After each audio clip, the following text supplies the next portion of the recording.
やべえ興奮してきた。すごいね。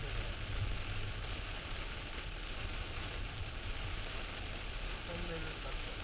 ああ、トンネル。あ、トンネルだね。これちょっとさ、降りるには厳しくない？大丈夫？大丈夫じゃない？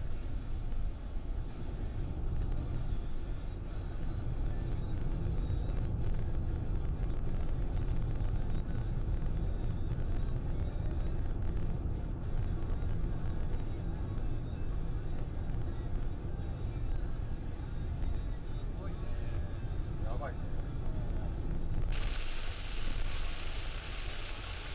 すげえな。これやばいな。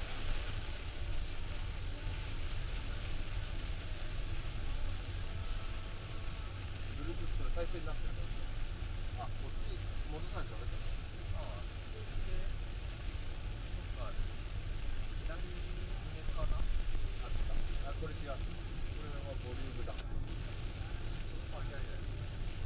画面のところのさ、画面のボタンだよ。あ、これか。違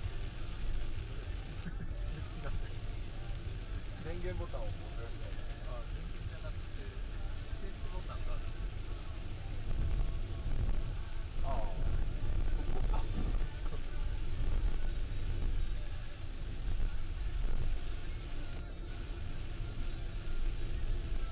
ちょっとかな。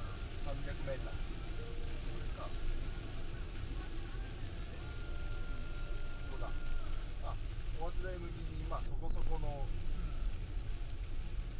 そこそこの雨になった。そうだね。